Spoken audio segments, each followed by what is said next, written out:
mon écran. Bonsoir tout le monde. Bonsoir. Vous allez bien? Oui, oui. Nous allons bien. Ouais, nous nous portons bien. Tout se passe très, très, très, très bien. Bon, à mon côté quand même. Donc, ouais. Ici, tout se passe très bien, quoi. On est heureux.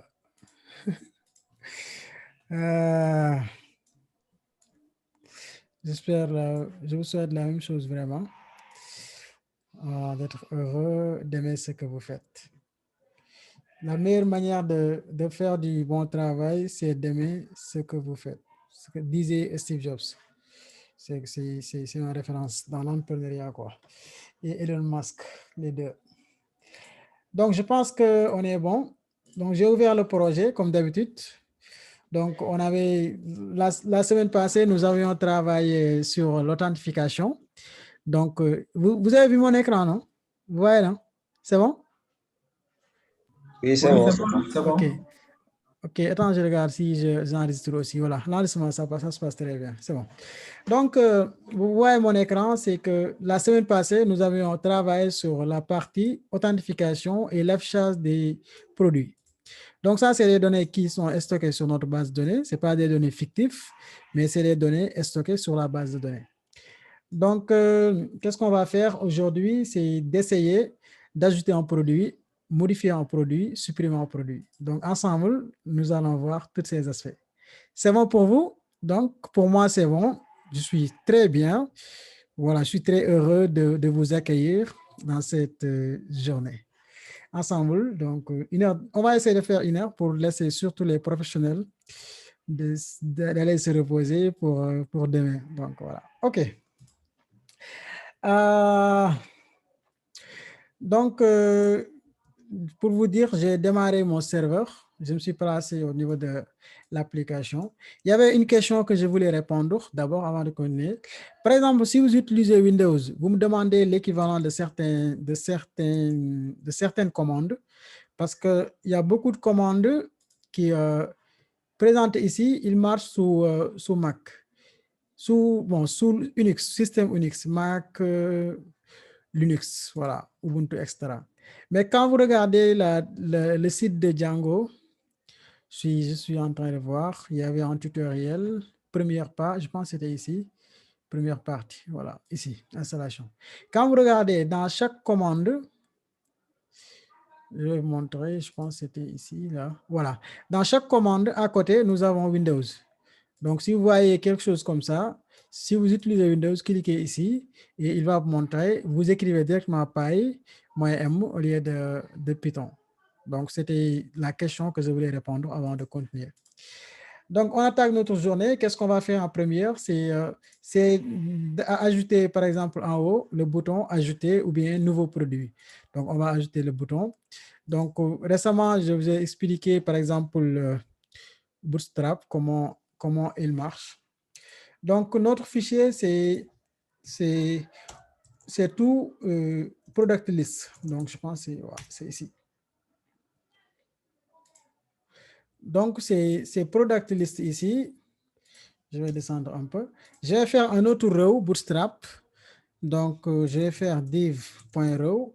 Récemment, je voulais expliquer, par exemple, qu'est-ce que c'est emote.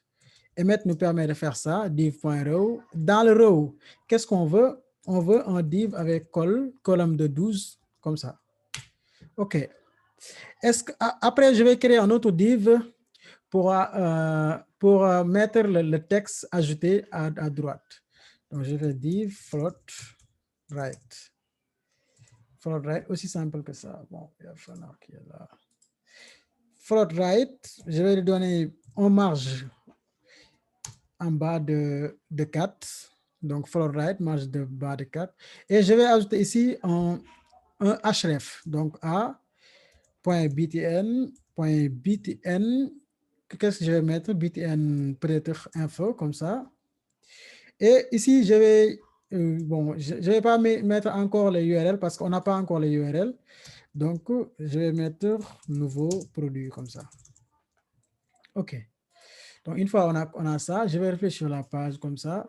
Voilà, vous le voyez en haut, nous avons un bouton nouveau produit qui ne fait rien pour le moment. OK. Avec ce bout de code, nous sommes arrivés à faire ça. Qu'est-ce qui reste à faire pour que le bouton soit fonctionnel? C'est d'ouvrir notre views. Donc, views product. Comme vous le voyez, récemment, nous avions arrêté à cette partie. Donc, aujourd'hui, nous allons aller plus loin. D'abord, on va ajouter login required. Bon, ça, c'est un décorateur. J'avais expliqué la session passée. Pour ceux qui ont, par exemple, fait un peu de C# ou Java, bon, je pense qu'il appelle souvent annotation. Je l'ai appris récemment avec la librairie JUnit, je pense. C'est une librairie de test en Java. JUnit, quelque chose comme ça, quoi. Donc, je vais écrire une fonction @product comme ça. @product qui prend un argument toujours request. Request, j'ai oublié le E. Bon, je ne sais pas bien manger quand même. D'abord, je vais récupérer l'utilisateur égale request. Comme on se dit que s'il n'a pas à se connecter, donc request.user. Donc, on a récupéré l'utilisateur. Qu'est-ce qu'on va faire? On va créer un formulaire. Donc, comme hier, ceux qui n'ont pas assisté à la création de formulaire avec, comment on appelle, d'authentification, donc prenez bien note sur comment créer un formulaire avec Django. Donc, prenez des notes sur cette partie.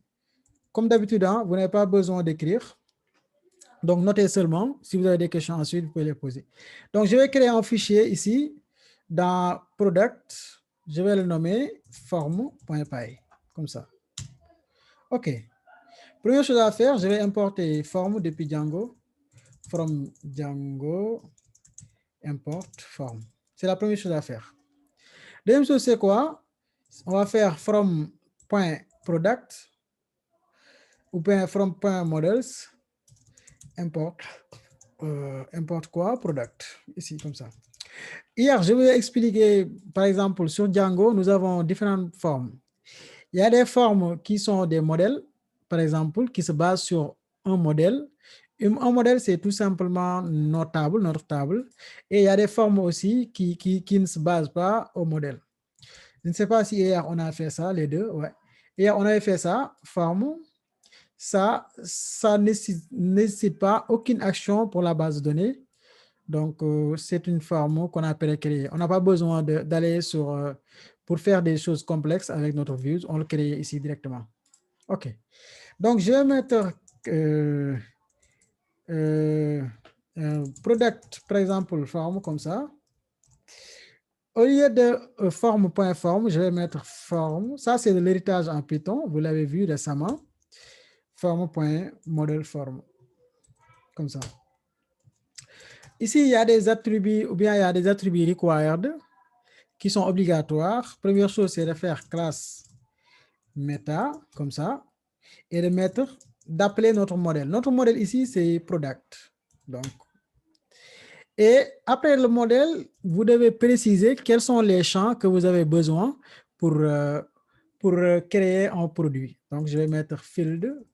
C'est les textes en anglais, hein, c'est pas compliqué. Donc, c'est juste en anglais. Si vous avez une petite base, même en anglais, vous pouvez s'en sortir sans même comprendre Python. Donc, quels sont les champs que nous avons besoin? Je vais ouvrir notre modèle ici. Donc, le modèle, c'est product. Donc, je vais ouvrir le modèle. On a name, image, quantity, price. Ça, on va le faire automatiquement. Ça aussi, on va laisser. Django va gérer ça. OK. Mais on a besoin de ça, de ça, de ça et de ça. OK. Première chose, nom du produit. Quantité en stock, comme ça. Quantity. Price. Price comme ça. Ensuite, image du produit. OK. Une fois que vous avez fait ça, cliquez sur enregistrer et ensuite, revenons ici pour appeler notre forme. On va mettre forme égale product form, comme ça. Donc, bon, c'est auto-importé, comme vous le voyez en haut, mais je ne vais pas le mettre, je vais le mettre ici, en bas, comme ça, quoi. Je vais faire monter ça. OK. Donc, nous avons product.form. Vous pouvez aussi tout simplement faire from.form parce que ils sont dans le même dossier. Vous n'avez pas besoin de mettre product, mais from.form, importe-moi product form. OK. Donc, on va faire ça. Donc, on a appelé le constructeur. Donc, le plus important ici, c'est quoi? Si vous avez product form, comme vous le savez, si vous avez besoin d'enregistrer quelque chose, il faut donner la requête. Donc, avant de donner la requête, il faut checker d'abord. Donc, je vais checker. If request.method égale à post. OK. Donc, si c'est post, qu'est-ce qu'on va faire? On va faire form égale product form request.post. OK. Pour les requêtes, bon, juste je vais comment on appelle? Je vais un peu résumer les requêtes. Nous avons requête post, requête get, requête file, c'est-à-dire pour récupérer des fichiers. Donc, pour ici, nous avons requête post ainsi que requête file. Donc, nous avons deux requêtes. Non seulement on a besoin de récupérer les données enseignées, mais nous avons besoin aussi de récupérer l'image du produit. Donc, on va faire virgule, request.files. OK. Donc, on a fait notre condition là. Ensuite, ici, on va faire else. La else, on va récupérer ce formulaire ici, comme ça, vide, sans données. Donc, qu'est-ce qui reste? C'est de retourner notre template.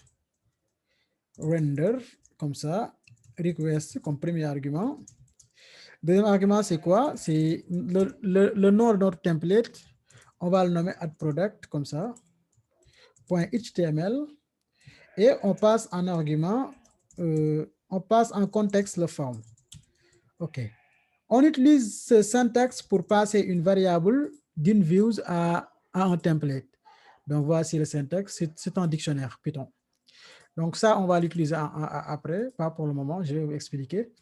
OK. Comme vous le savez, HTTP par défaut, les requêtes, c'est get. Pourquoi on a checké si on a une requête post? Voilà. Parce que par défaut, c'est get. Ça, c'est tout le monde a compris cela. OK. Donc, on va ouvrir notre URL ici et on va importer add_product comme ça. On va revenir un peu ici et mettre path comme ça. Product, add_product comme ça. Add_product. On va faire ça. Add_product. Ou bien product add directement au lieu de répéter ça. C'est une répétition inutile. Donc, on supprime la répétition et on va lui donner un nom. Donc, récemment, j'ai expliqué pourquoi utiliser un nom. Donc, le nom nous permet d'avoir des URL dynamiques dans les templates. OK. Donc, je vais expliquer ça encore une fois. Par exemple, ici, quand nous avons le choix entre faire, par exemple, product comme ça. Mais ça, le problème avec ce syntaxe, si demain vous changez votre URL ici, vous serez obligé de changer toutes les places où vous avez ce hard-coded. On appelle ça hard-coded URL. Donc, pour éviter ce cas de figure, qu'est-ce qu'on fait? On fait ça, URL add_product, comme vous le voyez. OK. Donc, je vais réfléchir la page pour voir si ça marche ou pas. Si je clique ici, comme vous le voyez, qui peut m'expliquer pourquoi ce problème, on a ce problème et comment on le résout? Quel est ce problème et comment on le résout?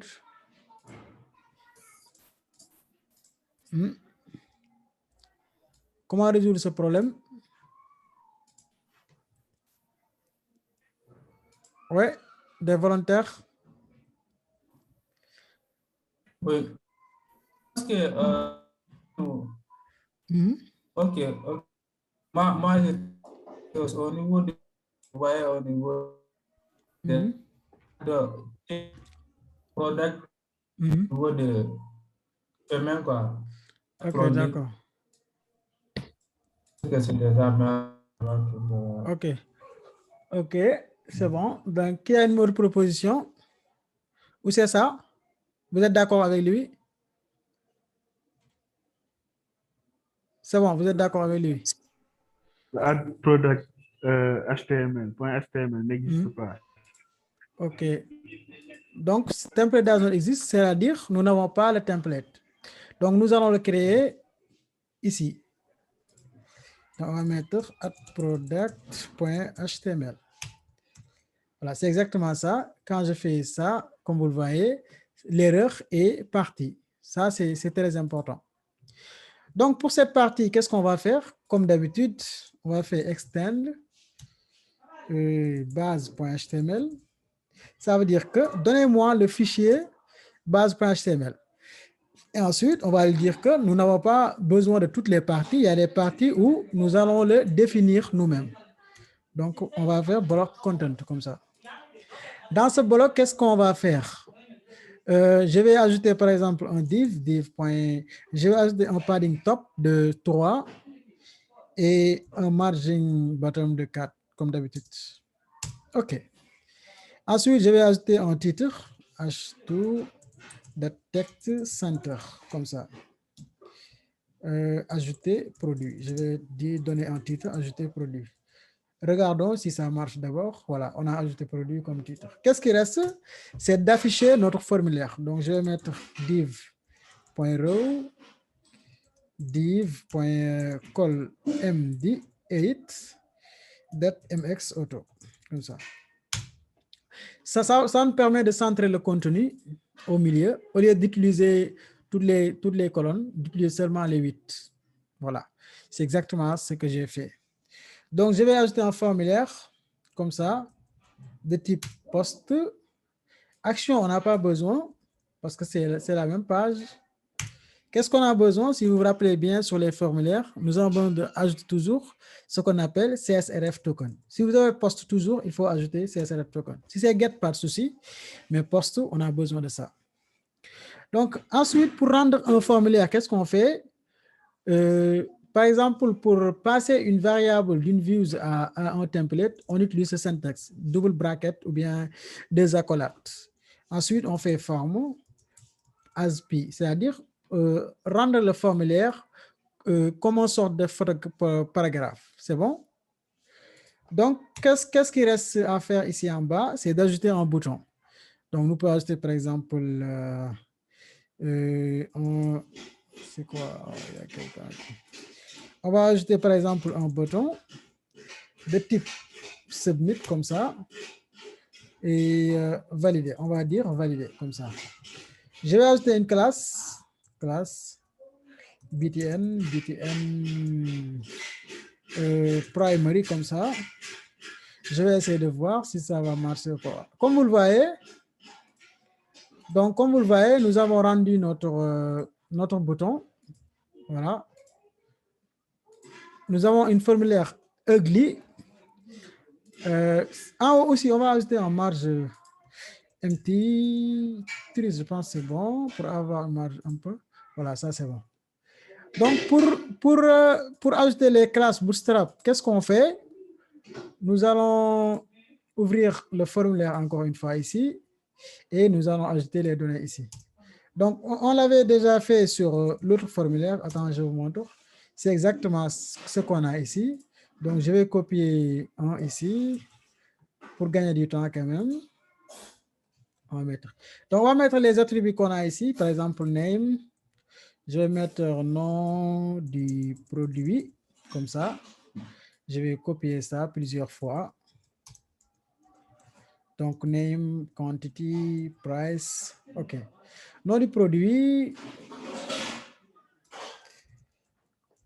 Quantité en stock. Je vais mettre ici quantity. Ensuite, je vais mettre ici, je vais mettre price. OK. OK, je vais mettre price. Je vais revenir un peu ici. Et je vais mettre prix. OK. Donc, je vais montrer le rendu avant de continuer sur image. Parce que image, c'est un peu différent. Voilà. Comme vous le voyez, nous avons fait un bon rendu. En tout cas, un affichage respectable avec Bootstrap. Donc, on va faire... qu'est-ce qui reste? C'est l'image. OK. on va faire ça. Image, c'est différent. Donc, on va faire image égale forme.image field, parce que c'est un champ image. Et on récupère, on fait la même chose que ça. Donc, on va copier cette partie. Donc on va copier ça. On met ici. Donc, on va mettre image du produit. Donc, ici, qu'est-ce qu'on va mettre? Au lieu de text input, nous avons file input. File input, comme ça. Donc, on va essayer de voir le rendu. Voilà, comme vous le voyez, nous avons un bon rendu Bootstrap. OK. Donc, une fois on a ça, revenons à notre views. Nous avons terminé notre design du formulaire. Qu'est-ce qu'on veut? Comme vous le savez, avant d'envoyer toujours le formulaire au serveur, il faut checker si le formulaire est valide ou pas. Sinon, vous risquez d'exposer votre donnée parce qu'il y a ce qu'on appelle, il ne faut jamais croire à l'utilisateur. Donc, il ne faut pas jamais donner confiance à l'utilisateur. Il faut toujours vérifier. If form that point is valid, qu'est-ce qu'on va faire? On va faire par exemple product égale form.save. Ça veut dire que on va sauvegarder le formulaire sur notre base de données. Mais on n'a pas encore l'utilisateur. Pourquoi? On ajoute par exemple, on va lui dire que si vous avez fait par exemple commit égale false, ça veut dire si vous avez fait SQL, souvent vous ajoutez des données avec insert. Ensuite, pour faire la persistance à la base de données, vous appelez la méthode commit. Donc, dans ce cas-là, nous n'avons pas appelé la méthode commit parce qu'on n'a pas encore terminé. On n'a pas encore fait l'utilisateur qui a créé le produit. Pour ajouter l'utilisateur, qu'est-ce qu'on va faire? On va faire product.owner égale user. Donc, product.owner, c'est où? Si vous revenez un peu ici, par exemple, voici le owner. Donc, on a récupéré le owner ici et on le met ici. Donc, user égale l'utilisateur qui s'est connecté. Donc, c'est bon. Donc, on a tout ça. Qu'est-ce qu'il reste à faire? C'est de sauvegarder le produit sur notre base de données. Product.save, comme ça. Donc, on sauvegarde maintenant. Il est le temps de faire la persistance. Donc, une fois qu'on a sauvegardé le formulaire, qu'est-ce qu'on fait? On redirige l'utilisateur vers la page produit. Donc, on va mettre all. C'était all product ou bien? Bon, attends, on regarde encore une fois. C'était quoi? Oh, c'était product list. Donc, on va faire product list comme ça. OK. C'est bon. Donc, on teste pour voir. Savon liquide. Donc, savon liquide, comme ça.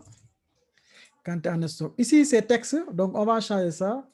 Au lieu de texte, on va mettre, c'était quantity. On va mettre quoi? Au lieu de texte input, on va mettre, quel est l'input de texte? Le number, je pense. Je ne sais pas si ça existe ici. Number input, voilà, c'est exactement ça. Price aussi, on va mettre number input. OK. Pour valider un peu les données.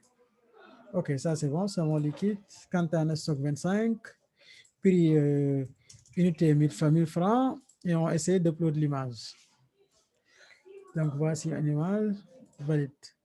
Voilà. This field is required. Pourquoi? Qui va me dire c'est quoi le problème? Pourquoi ça n'a pas marché?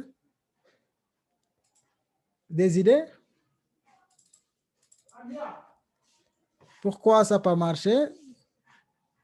Des idées?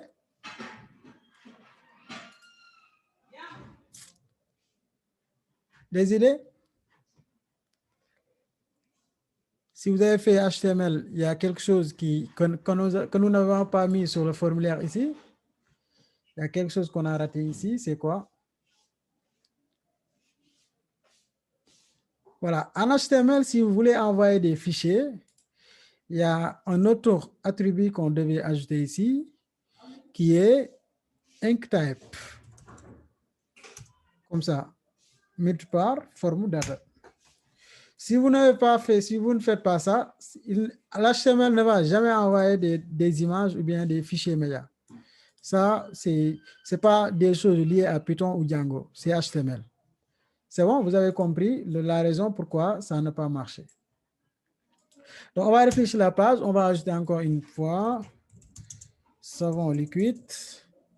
Donc, quand on a stock 25, prix 1000 francs, et on va ajouter l'image. Si ça marche, on sait que c'était ça le problème.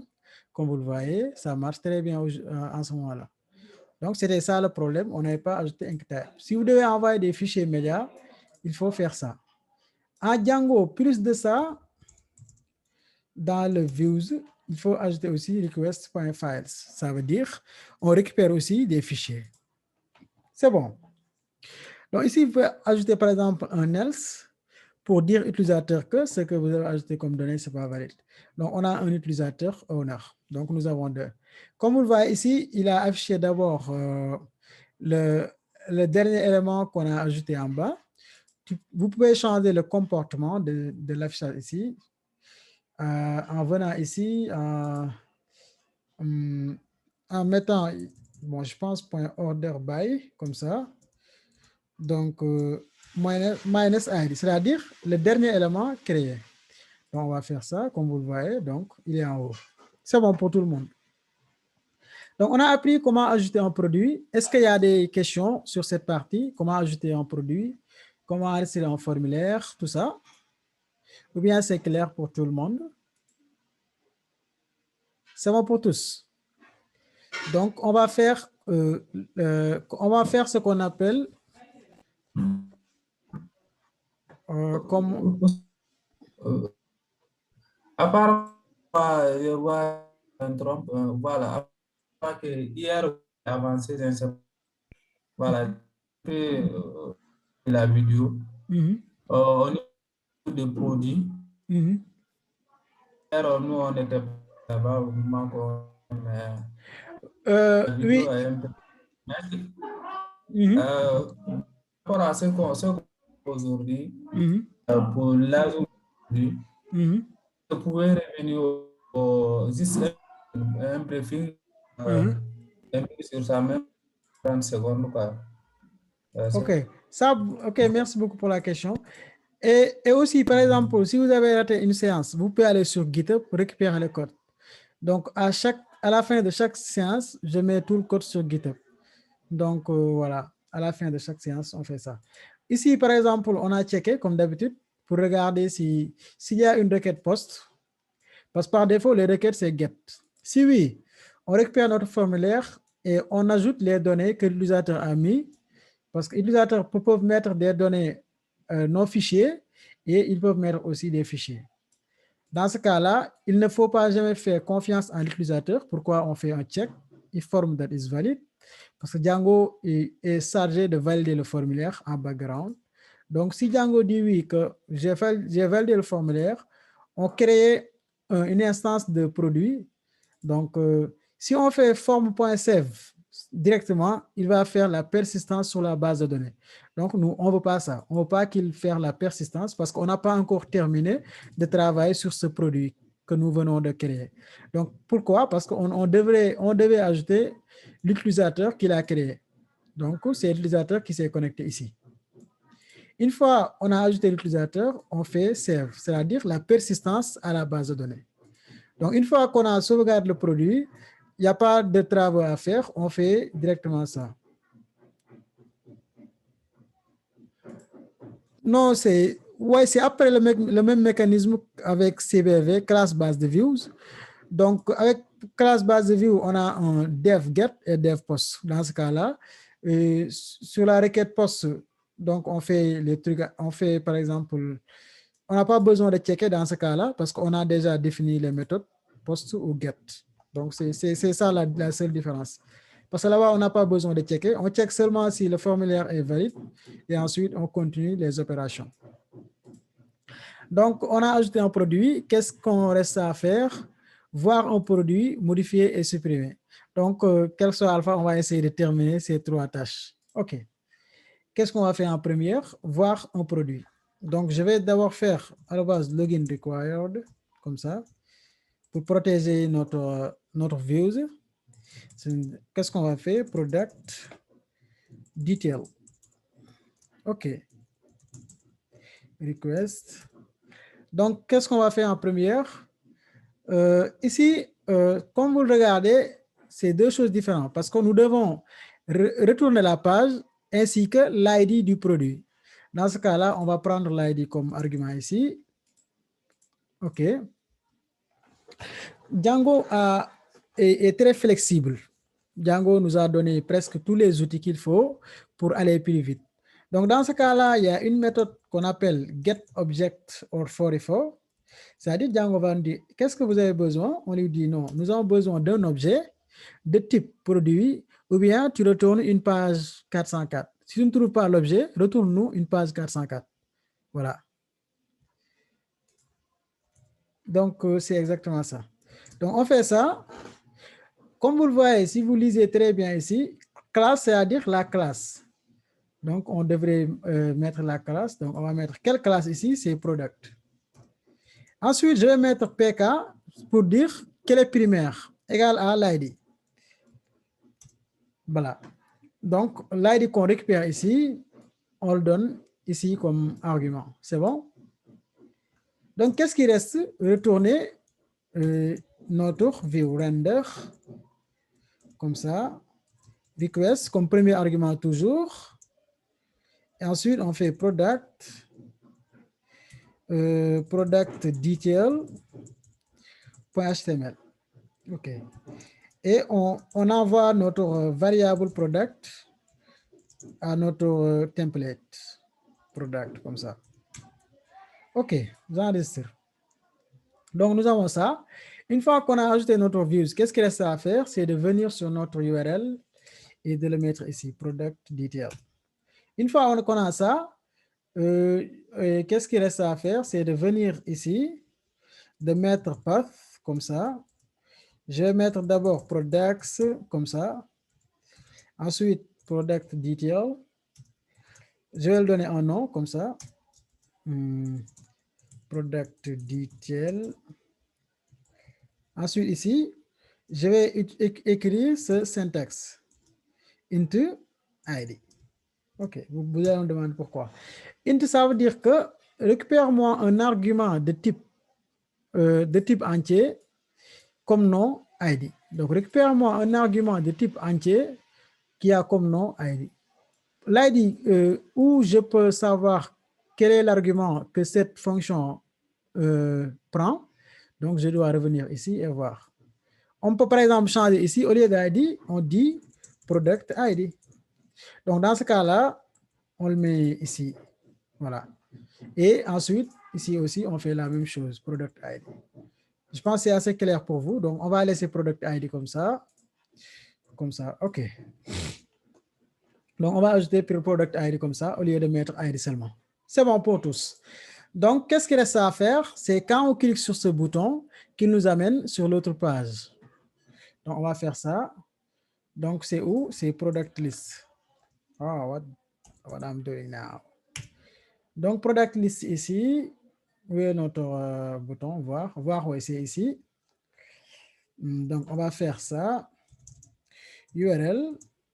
Le URL, c'est quoi? C'est product detail. Ici, quand vous faites seulement ça, Django va retourner une erreur. Je vais vous montrer ça pour la prochaine fois si vous êtes tombé sur ça. Voilà, comme vous le voyez, reverse for product detail with no argument not found. One parental tried. Django nous dit que votre URL product detail avec 100 arguments, nous n'avons pas trouvé ça. Donc, mais nous avons essayé quand même quelque chose. Nous avons essayé quelque chose comme ça. Donc, ça veut dire que vous avez besoin de mettre product detail. Donc, on va mettre, par exemple, product.id, comme ça. Une fois qu'on a fait ça, on réfléchit la page. Ça marche. OK. Donc, on clique sur voir. Il nous amène ici. On n'a pas encore, comment on appelle, créé ce template. Donc, on va créer ce template comme ça. OK. Je pense que c'est bon, vous avez compris pourquoi l'erreur, qu'on a l'erreur et comment nous avons fait aussi pour résoudre le problème. Pour product detail, bon, selon, par exemple, nous, ce qu'on veut afficher, on peut afficher tout ce qu'on veut. Par exemple, dans Add Product, bon, je vais copier quelques codes là-bas. Je vais copier tout ce code. Je mets tout ici, mais je vais supprimer le formulaire. Voilà, je vais supprimer cette partie. OK. Qu'est-ce qu'on va afficher ici? Par exemple, on peut avoir un titre ici. Par exemple, détail du produit et on met product.name. Bon, on va tester. On va faire ça. Voilà, savon liquide. Donc, on peut aussi changer la couleur, par exemple, span date text primary, comme ça. Changer la couleur aussi, quoi. OK, savon liquide. Donc, regardons bien ici comment nous avons fait pour accéder au produit. Nous avons un produit ici, un objet produit. Comme vous le savez, si vous avez un objet, pour accéder aux attributs, vous avez besoin d'utiliser dot notation. Par exemple, la notation point. Donc, on utilise point pour accéder aux attributs de cet objet. OK, c'est bon pour tous? OK, on continue. Qu'est-ce qu'on veut afficher ici? Bon, vous avez compris le concept. Vous pouvez afficher tout ce que vous voulez. Donc, pas de restriction ici. Donc, vous pouvez ajouter tout ce que vous voulez. Donc, par exemple, je peux ajouter une carte ici, div.card comme ça. .card de body. OK. Donc, je vais ajouter peut-être card text, div.card text. Comme ça. Je vais mettre ici product.quantity. Donc, je vais mettre quantité en stock. Ensuite, je vais mettre un pipe comme ça. Je vais mettre ici prix. Donc, je vais mettre prix. Je vais mettre combien? Product.price. En stock, attends, je fais... Donc, nous avons ajouté les détails. Quand tu es en stock, c'est... what the heck? OK, quantity. OK, 25, price 1000. Donc, vous pouvez ajouter aussi, par exemple, après le 1000, vous pouvez ajouter le currency, ou bien la monnaie franc CFA. Donc, c'est bon, vous avez vu. Quantité. C'est bon. Quantité en stock, 25, ouais. OK, c'est bon. Donc, nous avons 25 savons. Ensuite, par exemple, si on travaille avec les transactions, nous allons afficher toutes les transactions ici. Donc, vous avez compris que des filtres. C'est quoi? Je n'ai pas bien compris la question. Est-ce que tu peux utiliser ton micro?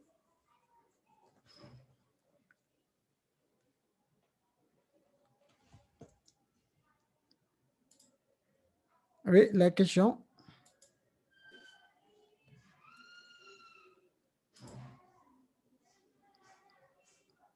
C'est quoi? Pour la question de que des filtres ou bien quid des filtres, je sais pas, quid des filtres templates, je n'ai pas assez compris ça.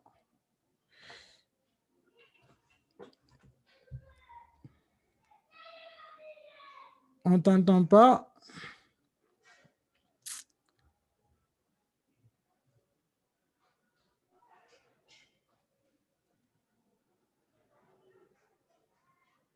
Essaye d'écrire, d'éclaircir un peu. OK. Parce qu'ici, on n'a pas besoin de... Voilà, les filtres qui permettent de... Bon, pour Django, il y a pas mal de filtres pour les templates. Mais si on n'a pas besoin, par exemple, de filtres, le pipe, c'est juste pour séparer les deux. Donc, on pourra mettre, par exemple, et comme ça, si on veut, c'est juste du texte, pas de filtre. Parce que si vous voulez ajouter du filtre avec pipe, vous le mettez ici. Donc, devant quantity. Donc, voilà, on le met ici si vous voulez mettre des filtres. Donc, il y a par exemple Humanize qui permet d'ajouter, au lieu de point, d'ajouter virgule à partir de 1000. Donc, tout ça, on pourra voir les templates, les filtres, etc. Donc, on a affiché le produit. Donc, qu'est-ce qu'on veut ici? On peut ajouter en bas, par exemple, ou bien on fait retour comme ça. Donc, qu'est-ce qui reste? C'est modifier et supprimer. Donc, on fait ça, on attaque cette partie. Pour modifier, c'est à peu près comme créer, bon, avec de petites différences sur le rendu des templates. Donc, suivez-moi bien pour savoir ensuite quelle est la différence entre modifier et supprimer. C'est bon. Donc, on continue. Modifier, ça ressemble à ça, plus ça. Pourquoi? Ça, parce qu'on récupère l'ID du produit qu'on veut modifier et on a besoin aussi d'un formulaire. Bon, c'est les deux à la fois. Donc, on va faire login required, comme ça, dev edit product. Donc, on fait une request. Ensuite, on récupère product ID. On va ici, on récupère le produit qu'on va modifier, product. On fait product. On fait get object. Bon, il y a d'autres manières de récupérer le produit. Donc, on aura le temps peut-être de voir ça. Donc, on met product comme ça. Product. Ensuite, PK, primary key, ou bien clé primaire égale product ID. Aussi simple que ça. OK, on a récupéré le produit. Qu'est-ce qu'on veut? Donc, nous avons deux choses. Nous avons des méthodes post et des méthodes get. Et nous devons aussi rendre le formulaire avec des données précises, des données préexistantes. OK, on fait ça. Donc, on va checker if request point méthode. Si on a une méthode, par exemple, post, qu'est-ce qu'on fait? On fait la même chose qu'ici. Par exemple, on récupère ça et on met ça ici. Mais dans ce cas-là, on n'a pas besoin de owner parce qu'on l'a déjà mis. Ousseynou, Oui. excusez-moi, voilà, je me suis rendu compte au PK là, c'est, je ne sais pas si c'est une méthode ou une fonction, voilà, qui a été assignée par product ça. ID. Merci beaucoup pour la question, c'est très pertinent. PK, c'est-à-dire la clé primaire. Comme je vous l'avais dit, Django, quand vous créez une application, attends, notre fichier de migration, c'est ici. Django, il a un ID. Mais ID a différentes appellations. Nous pouvons l'appeler ID ou bien PK, les deux à la fois. C'est bon? C'est bon. Pour les vidéos enregistrées, on l'envoie tout par mail. Donc, j'ai tout envoyé par mail. Il est sur ma chaîne YouTube aussi. Pour GitHub aussi, j'ai envoyé le lien. À la fin de la séance aussi, il faut me le rappeler pour que je vous envoie ça. Donc, le PK, c'est créé par défaut. C'est un attribut, non une fonction, mais attribut. C'est bon? C'est clair? OK. Donc, on a ça. Ensuite, ici, on ajoute un autre argument. C'est quoi? On va ajouter instance, c'est-à-dire quelle est l'instance qu'on veut modifier. Donc, l'instance ici, c'est product. Comme notre cours Python, on avait appris, par exemple, comment instancier un objet, une classe pour avoir un objet. Donc, on a instancié product ici, qui nous retourne un objet de type produit, et on le met ici. C'est aussi simple que ça, c'est pas compliqué, c'est du Python seulement, quoi. Donc, une fois vous avez ça, une fois qu'il a saisi ça, et tout se passe très bien, on sort ici et on fait un else, et on met notre formulaire. Ici, notre formulaire, qu'est-ce qu'on va mettre? Product form, c'est après la première forme. Avec une seule différence, nous avons besoin de préciser quelle est l'instance qu'on va modifier. Parce que si on ne fait pas ça, il va afficher un formulaire vide comme le formulaire que nous avions ajouté pour créer un produit. Donc, pour éviter ça, on ajoute ça. OK. Donc, à la fin, on fait return, comme d'habitude, render, request, ensuite product, edit product.html, comme ça. Ensuite, on va rendre notre formulaire. OK, forme comme ça. C'est clair pour vous tous? OK, on continue. Donc, on vient ici au niveau de notre URL et on met edit product. C'est à peu près détaillé comme ça, avec une seule différence. Ici, on a edit. Donc, je vais copier cette URL et ici, je vais mettre edit comme ça pour ne pas confondre les deux. Donc, edit product. La même chose ici, edit product. C'est bon. Donc, une fois qu'on a edit, on va revenir sur notre product list. Une fois ici, qu'est-ce qu'on va faire? On va changer ça par URL edit product, comme ça. Et je réfléchis la page, j'ai une erreur. Donc, comment résoudre ce problème des volontaires?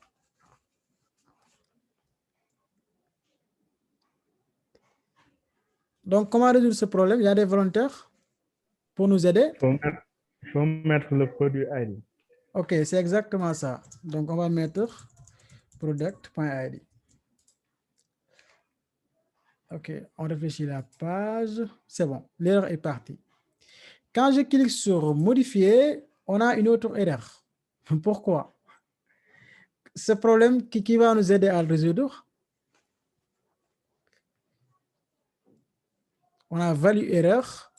The view product that view edit didn't return an HTTP response object. Qui va nous aider sur ça?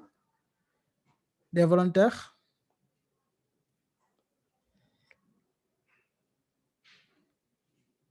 Un, deux, trois, 4, 5. Quel est le problème ici? Je pense que c'est au niveau de l'URL point Python qu'on doit appeler, c'est-à-dire la méthode de requête. OK, donc c'est ta solution. Voilà, c'est ma solution. Donc le problème ici, c'est quoi? On n'a pas retourné, au début, je vous avais dit, une view Django doit retourner une requête HTTP. Donc, une réponse HTTP. Et ici, on n'a pas retourné une réponse HTTP. Pourquoi? On a, par exemple, un requête GET. Et on check une requête. Nous devons écouter une requête GET. Et nous avons en train de checker s'il y a une requête POST. Quand vous regardez bien ici, notre méthode render, return render, il est dans la requête POST. Donc, qu'est-ce qu'on doit faire? On doit le sortir ici. Donc, une fois qu'on l'a sorti ici, on réfléchit la page, ça va marcher. C'est bon? Donc, quelle est l'erreur qu'on a encore une fois? C'est quoi l'erreur qu'on a pour le moment? C'est que nous avons local variable form reference for assignment. Comment résoudre ce problème? Des volontaires? 1, 2, 3, 4, 5, 6, 7, 8, 9, 10. OK. Le problème, c'est quoi? Nous essayons d'accéder à une variable que nous n'avons pas déclarée. C'est ça le problème. Pourquoi? Parce que ça devrait marcher avec le if là. Le else, on devrait le sortir ici aussi. On fait ça. On le sort ici. Une fois qu'on l'a sorti, on fait ça, ça marche. Ce problème, vous devez résoudre même en moins d'1 seconde, répondre à ce problème. Pourquoi? Parce qu'on n'a pas editproduct.html. Donc, on le crée. Donc, j'enregistre le fichier. Je vais copier tout ce qui est dans add_product parce que c'est après la même chose avec quelques différences. Si vous avez ce cas de figure, par exemple, mieux vaut, par exemple, faire, comment on appelle, créer une petite classe, après un petit bout de code HTML qui sera partagé par les deux. Donc, on a ça. Je vais vous montrer. Donc, on a ça et on réfléchit la page. Voilà. Ici, on a des données prédéfinies, comme vous le voyez ici. On a des données prédéfinies. Donc, nous pouvons changer, par exemple, au lieu de ça, on peut savon ou bien c'est un événement. Donc, je vais mettre Ndogo Coding. Ici, vous n'êtes pas obligé de mettre l'image parce que Django la récupère par défaut, mais vous pouvez changer le prix, le compte en stock, comme ça là, le prix 2700. Ensuite, cliquez sur valider. Donc, comme vous le voyez, on a changé ici, on a changé et ça marche très bien. Donc, le modifier, ça marche. Vous pouvez aussi modifier l'image. Je vais essayer de voir une belle image de Ousseynou. Ou bien une autre image comme ça là. et on valide. Voilà, on a changé l'image. Donc, on a fait la modification et ça marche. Qu'est-ce qui reste? C'est la suppression. Des questions? J'étais clair ici? OK, donc on continue. Donc, je vais mettre encore une fois notre fameux login required et on va faire def delete product. Dans ce cas-là, vous avez appris le CRUD en Django. Donc, vous pouvez faire n'importe quelle application avec Django parce que vous avez tout appris, tous les concepts qu'on a ici. Donc, la première chose à faire, c'est quoi? C'est de récupérer le produit, product, égal, comment on appelle? Qu'est-ce qu'on fait ici? La même chose, get object or fofo. On donne product comme ça. Et on va mettre pk equal to product ID. OK. Donc, ici aussi, on va checker si l'utilisateur va faire une requête post parce que nous avons besoin de confirmer la suppression. Ouais. Parce que toujours, il faut checker devant l'utilisateur. Est-ce que réellement, tu veux supprimer le produit avant de le supprimer? S'il nous dit que oui, je veux supprimer le produit, donc tout simplement, qu'est-ce qu'on va dire? Product.delete. On fait appel à cette méthode et on va retourner l'utilisateur à la page product. Return, redirect, product list, comme ça. Donc ici, on n'a pas besoin de rendre un formulaire. On va rendre une page seulement. D'abord, request, product, delete product, comme ça. .html, c'est ça? OK, delete product.html, OK. Donc, ouvrons notre fameux URLs. Donc, ici, on a detail. Je vais copier ça. Je le mets en bas. Product, c'est bon. Au lieu de edit, je vais mettre delete. Ici aussi, je vais modifier les deux à la fois. Delete product, comme ça. Bon, on n'a pas importé delete, donc il faut l'importer. OK. On a delete product.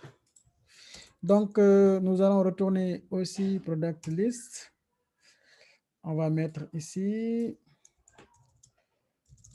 URL delete product, comme ça. Product ID. C'est bon? Quand vous cliquez ici, ça marche. Et vous cliquez sur supprimer. Nous avons besoin d'une page pour demander à l'utilisateur de confirmer s'il veut bien supprimer le produit ou pas. Donc, on va faire ça. Donc, je vais créer une page. What the heck is that? Je pense mon clavier. Oh oui, il y a des gens qui essaient de se connecter. Bon. Zoom, si quelqu'un perturbe, on l'éjecte directement. C'est différent de Meet. Mais c'est boring, quoi. OK. Donc, une fois qu'on a ça, qu'est-ce qu'il reste à faire? C'est de dire à l'utilisateur, est-ce que réellement tu veux supprimer le produit? Donc, on a des formulaires qui sont presque comme ça, là. Donc, je vais copier cette partie. Je vais mettre ici. Je vais mettre, au lieu de detail, je vais mettre suppression du produit, product name. Donc, je vais mettre danger au lieu de primary. Donc, ici, je vais mettre un formulaire. Je vais mettre un forme de type post. Bon, pas besoin de mettre action. Et ici, tout simplement, je vais ajouter deux boutons. OK. Premier bouton, c'est quoi? Donc, j'ai ajouté un href d'abord, btn primary. Donc, on va ajouter un texte d'abord ici. Donc, je vais ajouter le CRF. Je vais ajouter un texte. Comment ajouter? Suppression du produit. Êtes-vous sûr? Donc, je vais mettre êtes-vous sûr, comme ça. Après, on va dire non ou bien annuler. Annuler.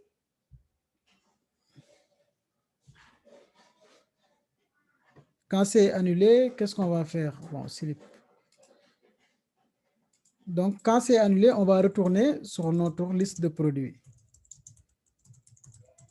Product list, comme ça. Quand c'est annulé. Et quand c'est confirmé, on va ajouter un bouton de type Submit. Donc, je vais un peu faire ça. Submit. Et oui, je vais dire oui. Donc, je vais ajouter une classe ici. BTN Danger, comme ça. OK. Comme vous le voyez ici, on lui demande s'il est sûr de supprimer le produit ou pas. Donc, s'il est sûr, s'il clique sur annuler, donc on retourne ici, pas de problème. Mais s'il clique par exemple sur oui, le produit sera supprimé. Donc, on a supprimé le produit sur notre base de données. Un conseil, si vous avez une base de données, n'acceptez jamais la suppression. Faites archive. Archivez toujours. Ouais. Archivez toujours. Archivez toujours. Archive, c'est simple. Vous ajoutez par exemple un autre colonne, une autre colonne sur votre base de données. Par exemple, archive. Par défaut, c'est false. Si l'utilisateur clique sur supprimer, vous le mettez sur true. Donc, c'est tout simplement ça. Si vous avez suivi notre formation sur Harala Academy en Wolof sur Django, donc vous allez voir ce cas de figure, comment archiver un produit. Donc, j'espère que c'est clair pour vous. En 1 heure de temps, nous avions fait cette partie. Heureusement, on a terminé. D'abord, je vais pusher sur GitHub pour que vous puissiez récupérer ça. Je vais mettre product CRUD comme ça. Product CRUD. Push. Donc, le challenge pour vous, c'est quoi? Au lieu, il faut être l'acteur de votre formation. Et pour ça, le challenge pour vous, c'est de faire la même chose, mais pour transaction. Donc, faites le CRUD pour cette application.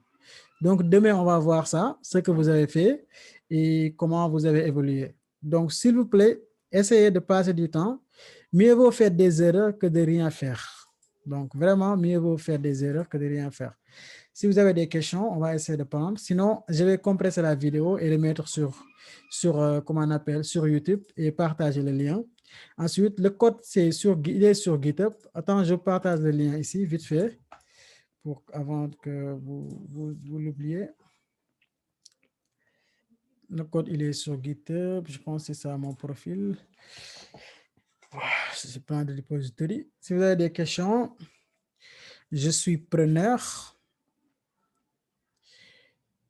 Sinon, comme disait notre prof, demandez avant qu'on vous demande de faire. Donc, c'est ici. Le projet, il est là. Je partage sur le chat de Google, sur le chat de Zoom là. J'ai partagé. Donc, essayez de prendre le projet. Essayez de continuer le projet, de faire ce qu'on appelle le CRUD avec la transaction. Donc, bonne chance et bon courage. Donc, à demain pour même heure, même formation, si vous n'avez pas de questions. Donc, si vous avez des questions...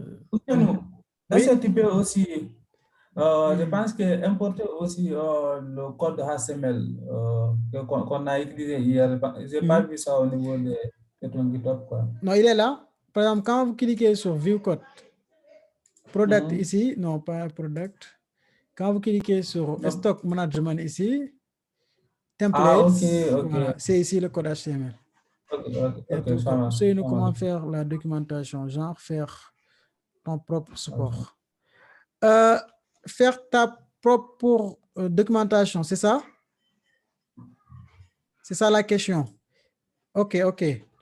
Par exemple, comme ici ou bien avec README, il y a une documentation basique obligatoire pour chaque projet. C'est quoi? Par exemple, quand vous avez un projet, il faut expliquer les utilisateurs comment faire pour utiliser votre produit. Par exemple, il peut y avoir une partie où ils devraient installer installation. Donc, vous devez installer les outils, par exemple, suivants.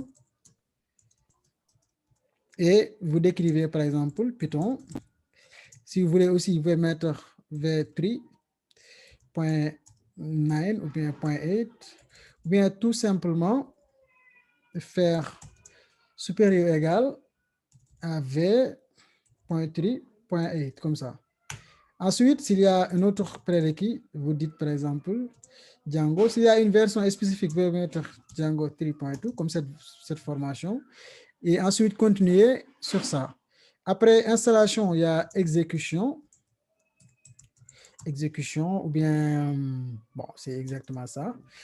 Par exemple, vous listez les différentes commandes. S'il y a une commande, vous faites par exemple ça, sur commande bash, comme ça. Ensuite, vous faites Python, manager.py, run server, comme ça. D'abord, il faut expliquer comment colonner le projet, installation. Donc, d'abord, colonner le projet. Donc, pour colonner le projet, qu'est-ce qu'on fait? On fait, je vais mettre aussi bash, comme ça. Et git clone. Je mets le repository. Oui, le repository. C'est ici, non? Comment utiliser? Bon, il faut que j'agrandisse un peu la fenêtre. Ok, je copie ça. Je mets ici. Donc, git colonne. Donc, j'ai copié tout ça. J'ai mis ici. OK. Git colonne, colonner le projet. Installer les prérequis comme ça. Après, vous pouvez dire aussi créer un environnement virtuel. D'abord, c'est la première chose avant même l'installation. Créer un environnement virtuel. Et vous listez la commande pour créer un environnement virtuel. Je vais essayer de lister Python, -m, venv. C'était quoi? Mon env, comme ça. Et pour l'activer, on fait source mon env. Ça, c'est sur Linux ou bien Mac. Donc, bin activate, comme ça. Pour Linux, créer un environnement, donc système Unix, comme ça. Donc, ensuite, vous mettez par exemple Windows. Windows, je pense que, bon, attends, je vais copier ça d'abord. Windows, je pense que je vais faire pareil comme ça. Ensuite, c'était quoi Windows? Attends, je me rappelle, je pense que c'est ça. Script avec S. Activate.bat. Je pense que c'est ça. Si je n'ai pas perdu la mémoire. OK, c'est exactement ça. Ensuite, vous installez les outils. Donc, vous expliquez comment installer les outils. Donc, par exemple, bash, comme ça. Pip install Django. Donc, Python, c'est déjà installé sur la machine. Donc, installer les prérequis Python, ensuite Django. C'est ça. Exécution, Python manage.py, run server. Donc, c'est ça, c'est petit. Ouais, tu peux utiliser pipenv, hein, c'est juste ouais, un outil. Donc, ajouter la doc. Donc, ensuite, je vais pusher ça. Push. C'est tout simplement ça. Non, c'est anti-slash connaît. C'est anti-slash. Pour Windows, c'est pas slash, mais anti-slash. C'est mon env anti-slash script anti-slash activate.bat. Il y a une question. Au niveau des templates à la balise A, c'est le URL product list qui m'échappe. OK, d'accord, c'est très important. Par exemple, hier, j'ai dit, par exemple, ici, par exemple, on a quoi au niveau, ouais, c'est le même exemple qu'ici, hein. Donc, je vais ajouter, je vais aller sur la base.py, comme si la question, ça tourne autour d'ici. OK, c'est ici. Donc, sa question, c'est pourquoi on a ajouté product list. Donc, déjà, il faut comprendre que nous pouvons faire, par exemple, le URL comme ça, products, comme c'est la liste des produits, et ça va marcher. Mais pourquoi Django a ajouté un URL comme ça? Tout simplement, c'est de rendre ça dynamique. Imaginons un cas d'utilisation simple. vous avez mis ici product, comme ça avec S. Et vous avez fait dans votre template products. Et demain, votre boss vous dit, bon, product, ça me dérange trop, donc il faut mettre product list, comme ça. Vous le mettez ici et vous avez besoin aussi de revenir ici, de le mettre ici. Donc, dans ce cas-là, ce n'est pas très pratique. Donc, Django vous dit, utilisez seulement le name que vous avez ici, le name. Et moi, je vais m'en charger du reste. Donc, c'est Django qui va gérer cette partie. Donc, tu utilises seulement product list. Pas besoin de coder ça en dur. Donc, c'est exactement ça. C'est bon? OK. D'autres questions? Ou bien c'est clair pour vous tous? OK. En tout cas, moi, je vous remercie. Hein, et je vous encourage vraiment de connaître le projet, de faire la liste des transactions. S'il vous plaît, faites-le. Faites-le, apprenez beaucoup de choses. Si vous êtes bloqué, donc contactez-moi sur comment on appelle, sur WhatsApp, par mail aussi, si vous voulez. Donc, je vais essayer de répondre. Donc, c'est bon. On se donne rendez-vous à demain, Inch'Allah. Bonne fin de soirée à vous tous. Ciao.